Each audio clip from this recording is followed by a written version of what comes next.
Welcome back from intermission, kids. I have a Corpse Reviver number 2.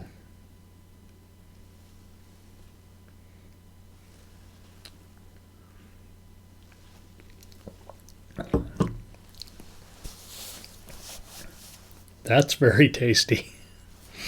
A Prohibition era drink. Okay, this one's got equal parts gin, Lillet Blanc, orange liqueur, Cointreau, and fresh squeezed lemon juice. I just happen to have a lemon in the fridge. Odd that you don't put the peel in there. No garnish. I guess it was Prohibition. They just had to mix shit together and hurry and get it down. But speaking of reviving corpses, yeah, I know I got a little watermark there. But they don't own the rights to the poster. They're just selling this particular copy of the poster. Hell, I'd buy it if I had the money. Look at that. They changed it for my VHS copy to the other nurse, the African American nurse with the afro, because my copy on VHS is called Black Voodoo. You'll see why. Meet Sherri for an evening of pleasure and terror. That's like every date I go on. Hell, that's like every match I get on Tinder, whether I meet them or not. Pleasure and terror. Let's see, we have Jill Jacobson, Jeffrey Land, Marilyn Joy, J-O-I, with Mary Kay Pass, Prentice Molden, and Clayton Foster.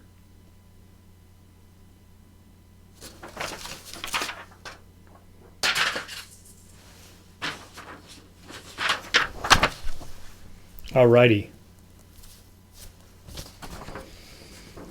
Nurse Sherri, a.k.a. Black Voodoo,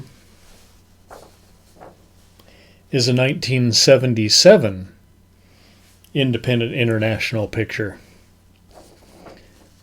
You know who it's directed by. Because it's part 2 of our Al Adamson double feature. Okay. A cult leader who looks more like a TV anchorman to me. And I was alive in 1977. I was 12 in 1977. I know what I'm talking about, okay? Well, he suffers a heart attack while trying to revive one of his 7 followers from the grave. Corpse Reviver. He should have used this. Might have got farther. Further? Further.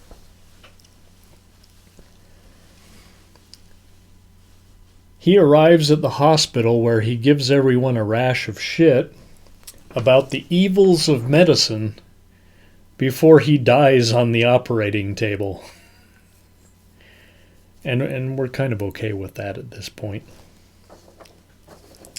He gets so pissed off that he died that he possesses one of the nurses, Nurse Sherri. Right after she gets nailed by Dr. Peter. No pun intended. Well, hold on. It's Al Adamson. Maybe there was a pun intended that Dr. Peter nailed Nurse Sherri. I'm not going to pretend that I know. Well, Sherri starts acting strangely as Renhauer the cult leader, Renhauer, acts out his revenge both through the ether, through supernatural processes, and through Sherri's body. Direct action. He messes with his old buddy Stevens, who is now a hopeless alcoholic, and has Sherri kill the head surgeon for botching his heart surgery. Meanwhile, Nurse Tara, the other gal on the cover, has fallen for a football star who was blinded in a car accident. She, Nurse Beth, and Dr. Peter all come to believe that Sherri is not herself. Really? And that somehow Renhauer is behind it. Stevens already knows this, but he's drunk. Who's going to listen to him? And he botches the job in his drunken stupor and ends up in a vat of molten steel. I don't remember how he got around a vat of molten steel. Clearly it wasn't at the hospital. Most hospitals don't have vats of molten steel. Maybe this one did. I reckon I need to watch it again. So it is our blind pro running back who figures it all out with Grandma's voodoo. Hence the other title.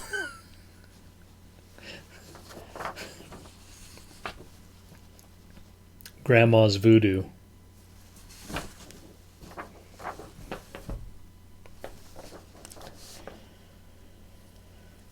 He sends Tara and Beth into the night and into the graveyard to save the day and save Nurse Sherri before, get this, it's a race against time to save Sherri before she chops off Dr. Peter with a meat cleaver. I can't spoil it for you because I don't remember whether she succeeded or whether she, was saved and what am I doing with this meat cleaver? Again, I'll have to watch it again. Okay. But since I can't spoil it for you, there you go. Cheap, cheesy, and yet fully satisfying. Sherri's apartment. Now this is the best part of the picture if you ask me. Sherri's apartment is a dizzying array of colors and patterns and is one of the most frightening aspects of the film. Not really. Not really. But it is a splendid time capsule. The whole movie, not just the apartment. Now, most of you know that I moved from Gibtown back to Salt Lake City. Well, Murray. Where I moved when I was 5. I lived here from 1970 to 1981. And now I'm back. And I am renovating my mom's house. And by renovating, I mean restoring to the 1970s.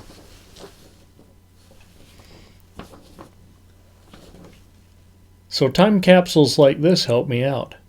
Now, I'm not going to get these crazy wallpapers, but I'm sticking with the colors. A splendid time capsule and another winner from Schlock King, Al Adamson. Beautiful, I called this. And again, it's a 4-ring circus on the Late Night Picture Show. And there's Sherri.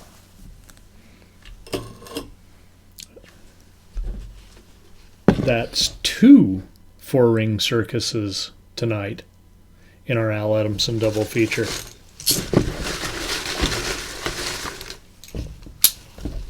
Now Monkey's here.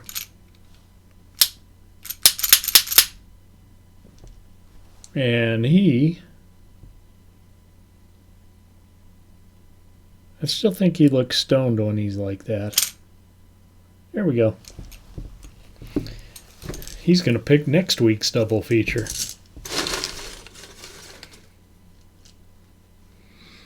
Okay, this one's too obvious. This one, how about that one right there?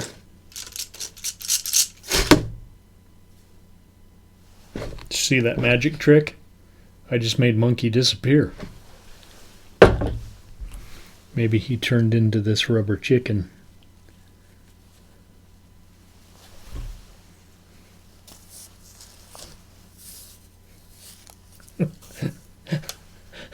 I'm clearly having more fun on the show than you are watching it. What do we got here? Okay, we have like a brain double feature. It's Brainiac, which I believe I saw on Sci-Fi Friday, and the man with the screaming brain. Bruce Campbell? I think that's Bruce Campbell. That landed right on my computer. Next week on the Late Night Picture Show. I think I have a show next week. Yeah, it's early June that I'm taking Charlie down to the Rat Fink reunion. We're back on this year.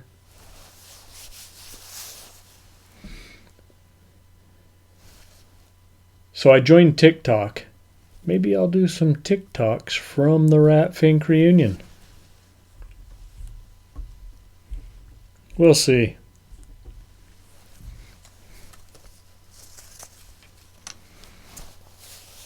Now,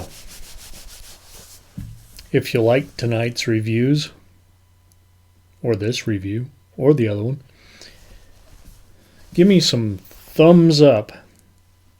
If you hated it, give me a thumbs down.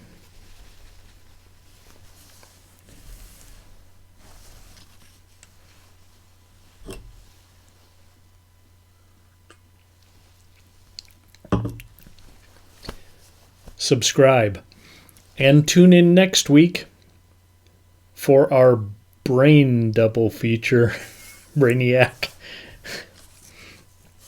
and the man with the screaming brain. Good night, kids. Sweet dreams.